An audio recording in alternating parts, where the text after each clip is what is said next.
जय हिंद प्यारे साथियों, स्वागत है आपका एक new most important video class में। आज हम इस क्लास में राजस्थान जीके के उन महत्वपूर्ण प्रश्नों पर चर्चा करेंगे जो राजस्थान के अनेक प्रतियोगी परीक्षा में आ चुके हैं। आप वीडियो को ध्यान से व अंत तक देखें। चलिए मैं शुरू करता हूँ पहले सवाल से। पहला सवाल है आपके सामने, बमरसिया कौन से क्षेत्र का लोक नृत्य है ना। आपको बताना है बमरसिया कौन से क्षेत्र का लोक नृत्य है। वागड़ क्षेत्र का, मेवाड़ क्षेत्र का, शेखावाटी क्षेत्र का, अलवर भरतपुर क्षेत्र का। तो साथियों इसका सही ऑप्शन हो जाएगा अलवर भरतपुर मेवात क्षेत्र का। किस क्षेत्र का है? मेवात क्षेत्र का लोक नृत्य है ना। बमरसिया मेवात क्षेत्र का प्रसिद्ध लोक नृत्य है। चलिए नेक्स्ट देखिए, राव जैत सिरो छंद के रचयिता है ना। एक बुक है राव जैत सिरो छंद के रचयिता पूछा है, लेखक पूछा है हमसे। पहला है पिठू सूजा, चंद्रबरदाई, सूर्यमल मिश्रण, मेहनोत नैनसी। तो इसका सही ऑप्शन हो जाएगा बिठू सूजा। चंद्रबरदाई का तो आपको पता होगा, पृथ्वीराज रासो चंद्रबरदाई ने लिखी थी। सूर्यमल मिश्रण वीर सतसई और वंश भास्कर। और मेहनूत नैनसी की जो बुक है उनका नाम है मेहनूत नैनसी ख्यात। इसके लेखक भी कौन है? मेहनूत नैनसी हैं। ठीक है, आप सूर्यमल मिश्रण की को याद रखें, सूर्य से याद रखें कि सूर्य के सामने कौन तप सकता है? वीर ही तप सकता है ना, वीर सतसई। इसको ऐसे याद कर लें, सूर्य के सामने वीर ही तप सकता है ना, वीर सतसई है ना। उसके बाद में एक था वंश भास्कर।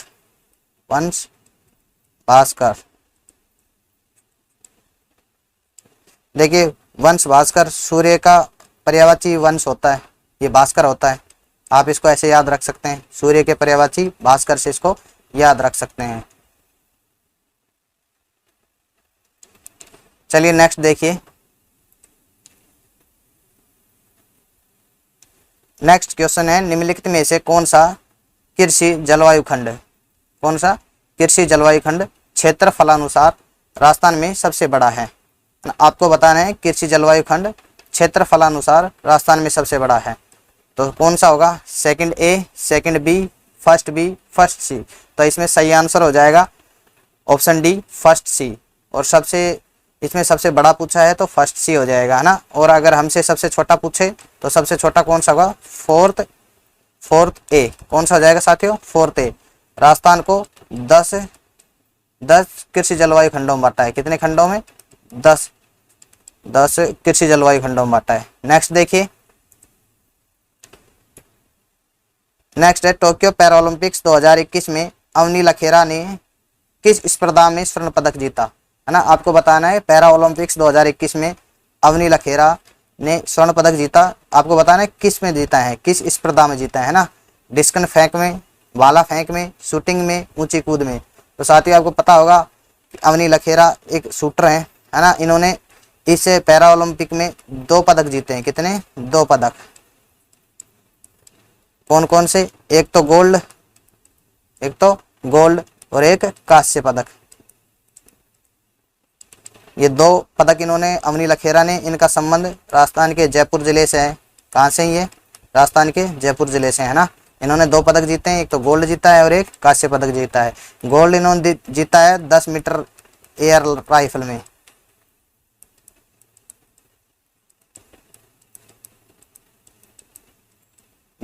एयर राइफल में। और ये इन्होंने जीता है 50 मीटर एयर राइफल में। 2 पदक जीतने वाली पहली महिला है भारत की ये। एक साथ 2 पदक जीतने वाली, एक ओलंपिक में एक साथ 2 पदक जीतने वाली भारत की प्रथम महिला। कौन सी? प्रथम महिला है ना। अवनी लखेरा जयपुर से बिलोंग करती हैं ये। और टोक्यो पैरा ओलंपिक 2021 में इन्होंने स्वर्ण पदक भी और एक कांस्य पदक भी जीता है। चलिए नेक्स्ट देखिए, नेक्स्ट है निम्नलिखित में से कौन सा वन्य जीव अभ्यारण्य जिला या जिले से सही सुमेलित नहीं है ना। हमें देखना है कि कौन सा इनमें गलत है। नहीं को ध्यान रखना, आप नहीं को विशेषकर ध्यान रखें। पहला है बस्सी चित्तौड़गढ़, ये ठीक है, बस्सी चित्तौड़गढ़ में ही है। उसके बाद में बंदबारेठा अलवर, ये ठीक है क्या? आप कमेंट में बताओ ये ठीक है क्या। अगला देखिए टोडगढ़ जो रावली है ये पाली, अजमेर और राजसमंद में, ये भी ठीक है।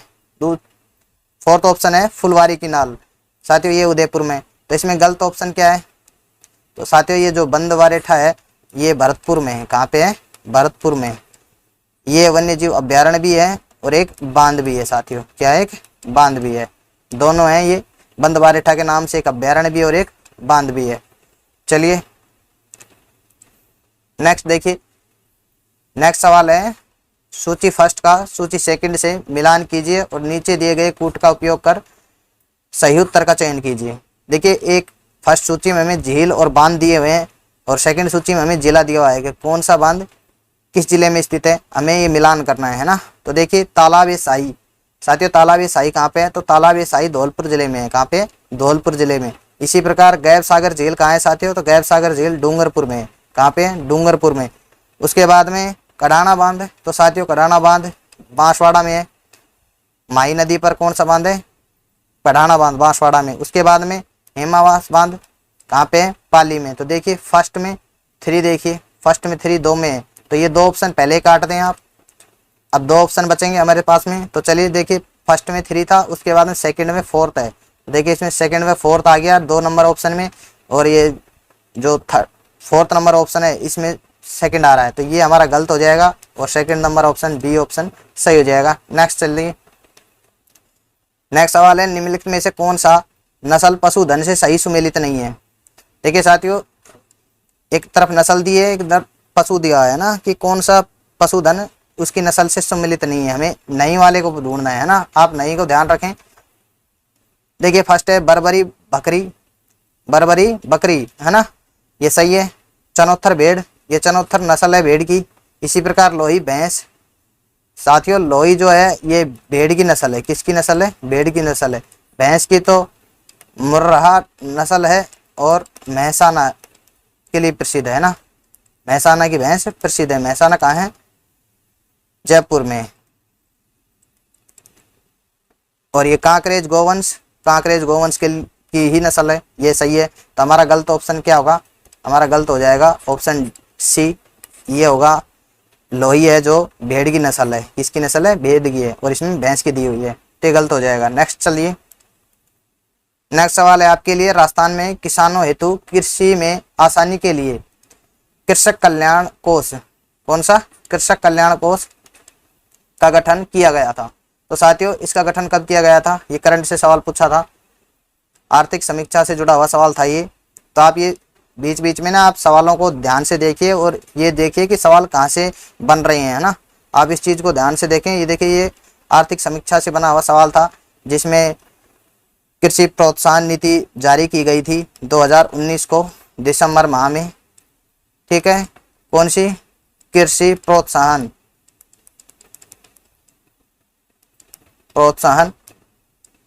निर्यात नीति 2019, इसको जारी किया था सीएम गहलोत द्वारा। कृषि प्रोत्साहन नीति 2019 को उसी समय इस नीति में कृषकों की स्थिति को सुधारने के लिए, किसानों की स्थिति को सुधारने के लिए 1000 करोड़ का फंड दिया गया था सरकार द्वारा। 1000 करोड़ का फंड, इसी को ही कृषक कल्याण कोष कहते हैं साथियों। तो ये कब हुआ था? 16 दिसंबर को। कब? 16 दिसंबर 2019 को। और ये गहलोत जो सरकार थी उसको पूरा 1 वर्ष हो गया था। 1 वर्ष पूर्ण होने की उस पे दिया गया था ना, 1 वर्ष पूर्ण हुआ था सरकार को चलते हुए, क्योंकि 2018 में विधानसभा के चुनाव हुए थे, तो 2019 तक 1 वर्ष पूर्ण हो चुका था। उस समय कृषि प्रोत्साहन नीति जिसमें 1000 करोड़ का फंड दिया गया वही कृषक कल्याण कोष कहलाता था। ठीक है, नेक्स्ट देखिए। नेक्स्ट सवाल है स्वस्थ धरा खेत हरा नारा है ना। ये थीम है साथियों, ये थीम किसकी थीम है? हमें ये पूछा है ना, ये स्वस्थ धरा खेत हरा किसकी थीम है? परंपरागत कृषि विकास योजना की, परंपरागत कृषि विकास योजना की, मृदा स्वास्थ्य कार्ड योजना के, कृषि वानिकी पर उप मिशन का, प्रधानमंत्री कृषि सिंचाई योजना का। तो साथियों इसका जो सही ऑप्शन होगा वो हो जाएगा हमारा ऑप्शन बी, कृषक स्वास्थ्य कार्ड योजना, है ना। साथियों इसकी शुरुआत देखो 2015 में गंगानगर जिले से की गई थी, गंगानगर जिले से इसकी शुरुआत हुई थी 2015 में। 19 फरवरी 2015 को इसकी शुरुआत हुई थी। किसकी? मृदा स्वास्थ्य कार्ड योजना। मृदा स्वास्थ्य कार्ड योजना की शुरुआत कब हुई थी? 2015 में हुई थी। कहाँ से? गंगानगर जिले से हुई थी, है ना। इसलिए इसको पूछा गया। इसकी थीम थी स्वस्थ धरा और खेत हरा। ये नारा या थीम थी इसकी, किसकी? मृदा स्वास्थ्य कार्ड योजना की। तो आप इसको याद रखें और दिमाग लगाते रहें थोड़ा थोड़ा, जिससे आपको पता लग जाए कि क्वेश्चन कहाँ से पूछे जाते हैं, है ना। ये जो मैं आपको सवाल करवा रहा हूँ, ये सवाल हैं वीडियो में, वीडियो सेकंड पारी में, सेकंड पारी में आए थे सवाल, ठीक है।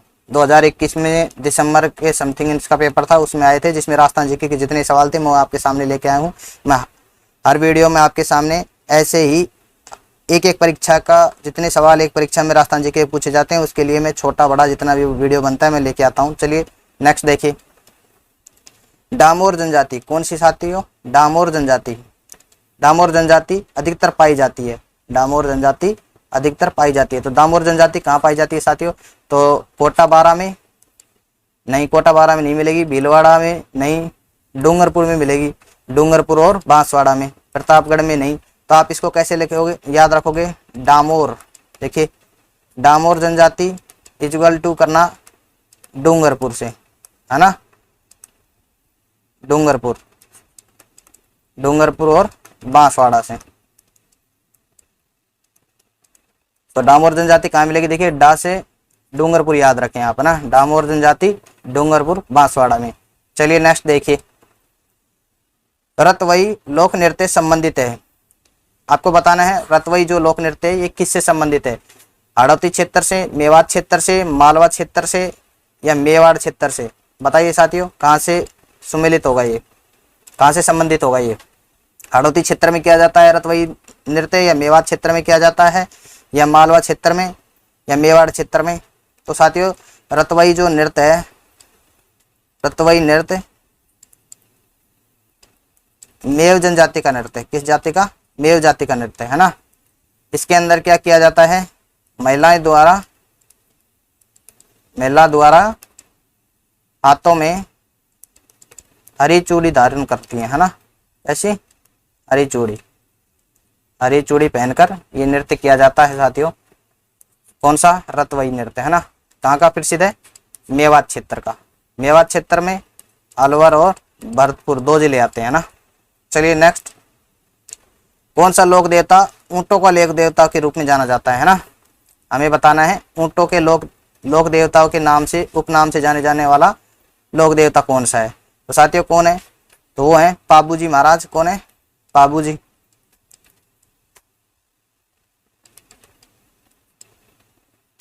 पाबूजी राठौड़। इन्हीं को क्या और किसके नाम से जानता है? प्लेग रक्षक। इन्हीं को ही हम प्लेग रक्षक के नाम से भी जानते हैं ना। प्लेग रक्षक के नाम से भी जानते हैं साथियों।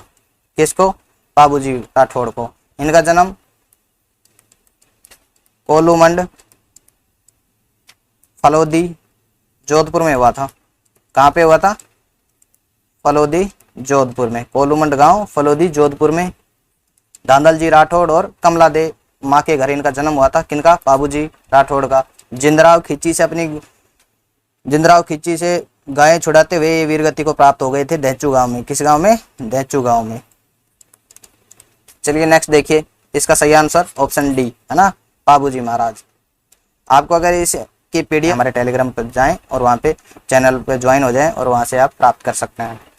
चलिए देखिए अगला सवाल है। नारियों द्वारा शिकार करते हुए चित्रण किस चित्र शैली में की विशेषता है ना।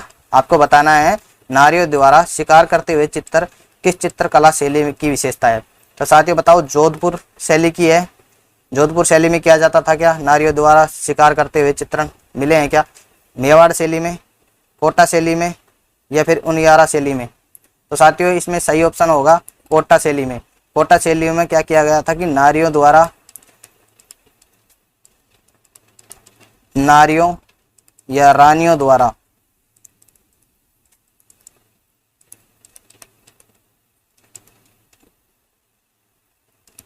शिकार के चित्र मिले हैं ना।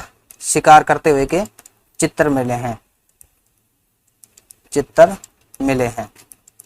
साथियों आपको कमेंट बॉक्स में जवाब देना है कि सर्वाधिक, एक सवाल दे रहा हूं मैं आपको, कमेंट बॉक्स में जवाब दें। सर्वाधिक पशु पक्षियों के चित्रण किस शैली में मिलते हैं?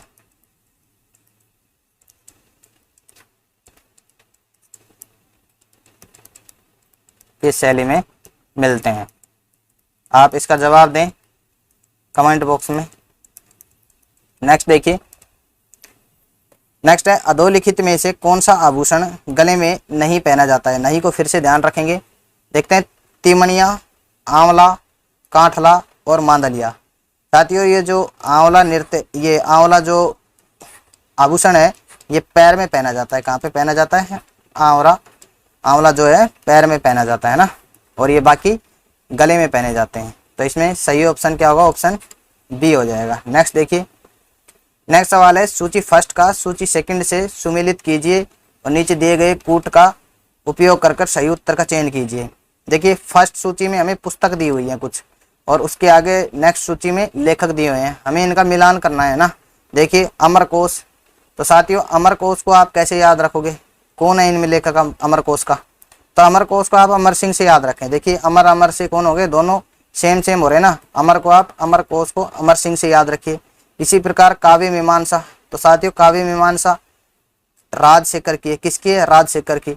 आप काव्या को राज से याद रखेंगे है ना, काव्या को राज से याद रखिए। इसी प्रकार बृहत कथा किसकी है साथियों? तो बृहत कथा है गुणाध्याय की। किसकी है? गुणाध्याय की। और उसके बाद में है सपनवास वद्यतम, है ना। सपनवास वद्यतम किसकी है? भास की है। देखिए फर्स्ट में क्या था? डी था ना। फर्स्ट में डी दिख रहा है क्या? दो ऑप्शन में दिख रहा है, एक तो बी में और एक डी में, है ना। उसके बाद में काव्य मीमांसा किसके साथ थी? राजशेखर के साथ, है ना। काव्य मीमांसा के लेखक कौन है? राजशेखर। तो इसको याद कैसे रखेंगे? काव्य मीमांसा राजशेखर। अब इसमें देखिए आप काव्य मीमांसा कौन से में? डी में है ना। तो सेकंड में डी देखिए, सेकंड में डी। अरे ये गलत हो गया ऑप्शन, है ना। देखिए आपको फर्स्ट में सी ढूंढना था ना। फर्स्ट में सी कौन से में? फर्स्ट में सी, इसमें ये एक में, है ना। फिर उसके बाद देखिए सेकंड में डी है, थर्ड में फिर बी है, और फिर फोर्थ में ए है। तो ऑप्शन ए हमारा सही होगा, है ना। देखिए नेक्स्ट चलिए, देखिए नेक्स्ट सवाल है राजपूत पेंटिंग शीर्षक से 1916 में किसने पुस्तक लिखी थी? है ना, आपको बताना है राजपूत पेंटिंग शीर्षक से 1916 में किसने पुस्तक लिखी थी साथियों। तो किसने लिखी थी? तो जयसिंह नीरज ने, वाजपेयी गैरवाला ने, राय कृष्णदास ने, आनंद कुमार स्वामी ने। तो किसने लिखी थी? आनंद कुमार स्वामी ने 1916 में कौन सी पुस्तक लिखी थी? राजपूत पेंटिंग के नाम से पुस्तक लिखी थी। नेक्स्ट देखिए साथियों, पाल किसे कहते हैं? है ना, एक शब्दावली, राजस्थानी शब्दावली है। पाल किसे कहते हैं? तो साथियों पाल किसे कहते हैं? भीलों की बस्ती को पाल कहते हैं, है ना। भीलों की बस्ती को पाल कहते हैं। इस जो जंगल में इनकी बस्ती होती है, जंगल में बस्ती, उसको क्या कहते हैं? भीलों की बस्ती को पाल कहा जाता है। क्या कहा जाता है साथियों? पाल कहा जाता है। इसी प्रकार मीणाओं की जंगल की जो बस्ती होती है उनको मेवा से कहते हैं। क्या कहते हैं? मेवा से। और शहरिया का सहराना कहता है, सहराना, इनका सहराना कहलाता है, इनकी बस्ती सहराना। और जनजातियों द्वारा की जाने वाली खेती चिमाता, हमने कल पिछले वाले वीडियो में पढ़ा था, चिमाता या दजिया, है ना। अगर आपने वो वीडियो अभी तक नहीं देखा है तो आप हमारे चैनल पर जाकर देख सकते हैं। इन क्वेश्चनों से साथियों आपको बहुत ज़्यादा हेल्प मिलेगी। आपको ये पता लग जाएगा कि आपको किस दिशा में तैयारी करनी है और कितनी तैयारी कहाँ तक करनी है। आपको ये भी पता लग जाएगा कि जो आपका अधीनस्थ बोर्ड है वो कहाँ से परीक्षा में सवाल पूछता है आपसे, है ना। कितने करंट से सवाल पूछता है, कितने डीपली सवाल पूछता है, या कितने ऊपर से सवाल पूछता है, इसका अंदाजा आपको। इसलिए हम ये गत परीक्षा में आए हुए प्रश्नोत्तरी करवाने के लिए लगे हुए हैं, है ना। यह आपके लिए बहुत बढ़िया काम हो रहा है साथियों। इसलिए आप वीडियो को लाइक कर दें और चैनल को सब्सक्राइब कर लें, जिससे आगे भी आपको इसी प्रकार की वीडियो मिलती रहे। चलिए नेक्स्ट सवाल चलते हैं। देखिए माही नदी का किनारा क्या कहलाता है ना। माही नदी ऐसे राजस्थान में प्रवेश करती है, ठीक है। और इसके यहाँ पे बांसवाड़ा में और प्रतापगढ़ में, बांसवाड़ा, प्रतापगढ़ और डूंगरपुर में, है ना। इस क्षेत्र में 56 नदी नालियों का समूह क्या कहलाता है? 56 का मैदान कहलाता है। क्या कहलाता है? 56 का मैदान कहलाता है साथियों, है ना। तो ये क्या हो जाएगा? ऑप्शन ए हमारा सही हो जाएगा। थली, थली पिछली क्लास में बताया था, दो बालू का स्तूप के मध्य से गुजरने वाला मार्ग थली कहलाता है। काठल, काठल और देवल, काठल किसको कहते हैं? डूंगरपुर बांसवाड़ा को ही काठल कहते हैं ना। चलिए नेक्स्ट सवाल देखिए। नेक्स्ट सवाल है, अधोलिखित राजस्थान के प्रमुख पशु मेले उनसे संबंधित स्थलों में से युगम सुमेलित नहीं है ना। किसको याद रखेंगे? नहीं को। देखिए अधोलिखित राजस्थान के पशु मेलों में वह उनसे संबंधित स्थानों में युगम सुमेलित नहीं है। देखिए फर्स्ट क्या है? श्री बलदेव पशु मेला करौली, सेकेंड है श्री गोगामेड़ी पशु मेला नौर हनुमानगढ़, थर्ड है श्री मल्लीनाथ पशु मेला तिलवाड़ा बाड़मेर, और श्री चंद्रभागा पशु मेला झालरापाटन झालावाड़। देखिए साथियों इसमें जो ऑप्शन ए है यही हमारा ऑप्शन हो जाएगा, क्योंकि करौली में श्री बलदेव पशु मेला नहीं लगता है ना, इसमें ये पशु मेला नहीं लगता है। ये पशु मेला बाड़मेर में लगता है। कहाँ लगता है साथियों? बाड़मेर लगता है ना। चलिए नेक्स्ट देखिए। नेक्स्ट सवाल है, विंध्यन कगार भूमि हिस्सा है ना। कौन सा? विंध्यन कगार भूमि हिस्सा है। किसका हिस्सा है? दक्षिणी अरावली श्रृंखला का है।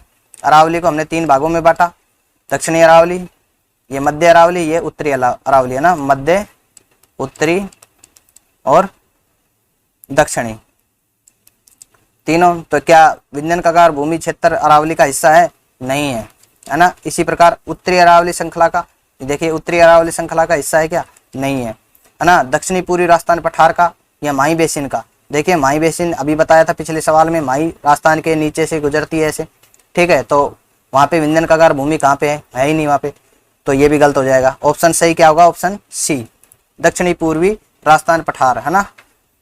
राजस्थान के भौतिक प्रदेशों में दक्षिणी पूर्वी पठारी भाग जो है उसमें से विंध्यन कगार भूमि महान सीमांत भ्रंश के नाम से भी जाना जाता है विंध्यन कगार भूमि को, ठीक है।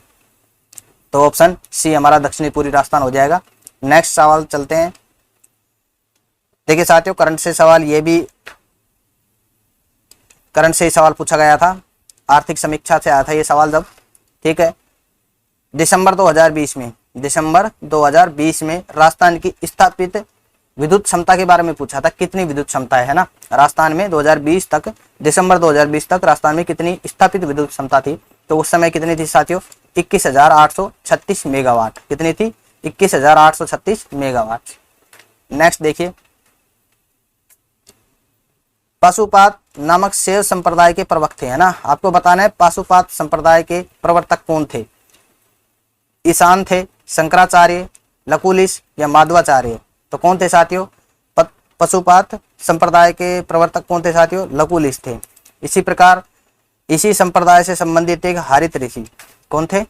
हारित ऋषि, बप्पा रावल के गुरु हारित ऋषि, बप्पा रावल के जो गुरु थे ये भी कहाँ के थे? ये भी इसी शैव संप्रदाय से ही संबंधित थे, है ना। शैव संप्रदाय के ही एक ऋषि थे। शैव संप्रदाय में एक मंदिर इंपॉर्टेंट है साथियों, याद रखना उसको, सुंडा माता मंदिर। सुंडा माता मंदिर, इसमें भगवान शिव की शैव संप्रदाय की मूर्ति लगी हुई है ना। मूर्ति लगी है किसकी? भगवान शिव की। किस संप्रदाय की? शैव संप्रदाय की। किस संप्रदाय की? शैव संप्रदाय की मूर्ति लगी हुई है। सुंडा माता मंदिर कहाँ है? जालोर में। ये राजस्थान का पहला रोप वे भी यही है सुंडा माता मंदिर में। राजस्थान का पहला फर्स्ट रोप वे, कौन सा? फर्स्ट रोप वे। नेक्स्ट चलिए, राव राय सिंह को राजपुताने का करण किसने कहा था? तो साथियों आपको बताना है राव राय सिंह कहाँ के थे? बीकानेर के शासक थे। कहाँ के? बीकानेर के शासक राव राय सिंह। इनको राजपुताने का करण कहा था। किसने कहा था? तो इनको राजपुताने का कर्ण कहने वाले थे मुंशी देवी प्रसाद। ये जयपुर से संबंध रखते थे, जयपुर के निवासी थे मुंशी देवी प्रसाद। इन्होंने ही इनको राव राय सिंह को राजपुताने का कर्ण कहा था। नेक्स्ट चलिए साथियों, नेक्स्ट है 1857 की क्रांति के समय भरतपुर रियासत में पॉलिटिकल एजेंट कौन था, है ना। पॉलिटिकल एजेंट पूछा है ना, पॉलिटिकल एजेंट। तो सावर्स, सावर्स कहाँ के थे साथियों? सावर्स तो उदयपुर के थे। उदयपुर के, उदयपुर के कौन थे? सावर्स।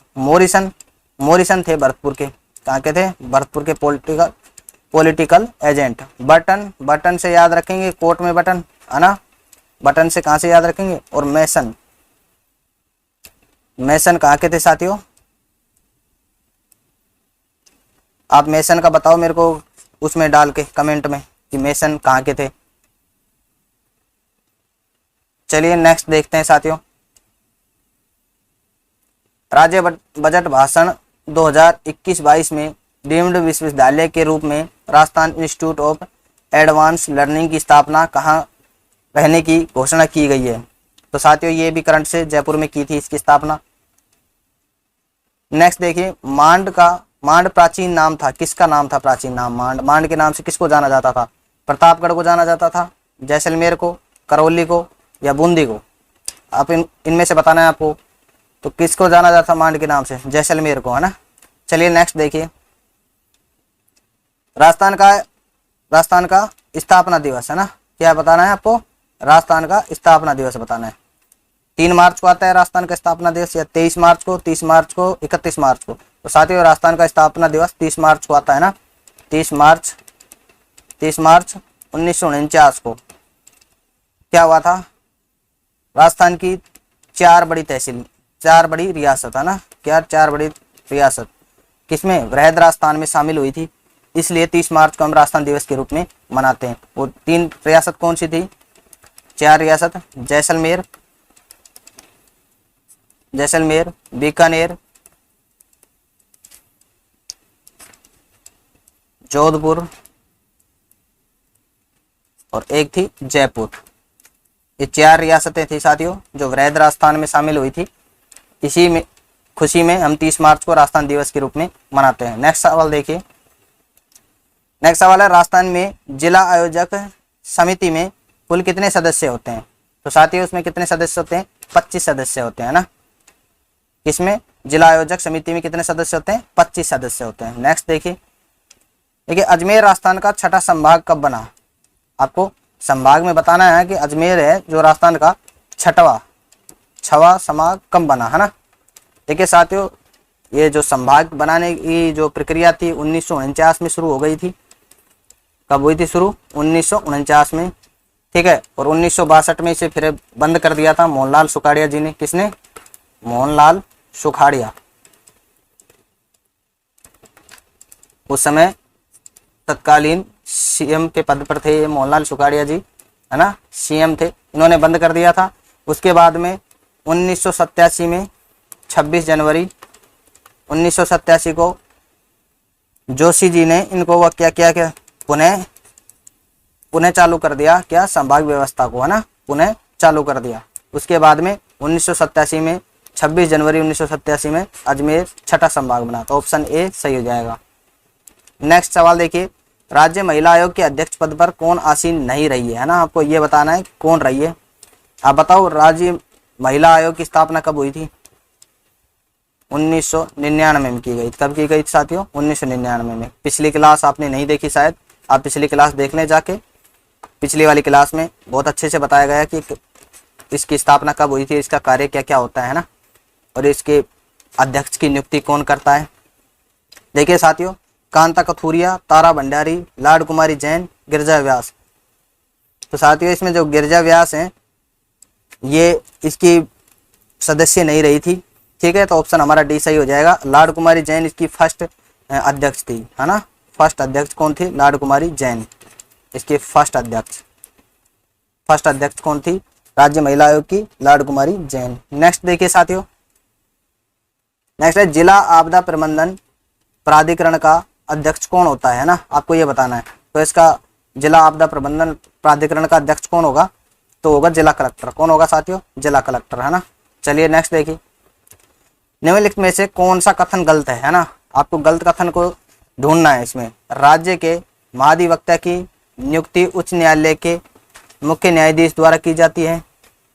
महाधिवक्ता का यह कर्तव्य होगा कि वह राज्य सरकार को विधिक मामलों में सलाह दे।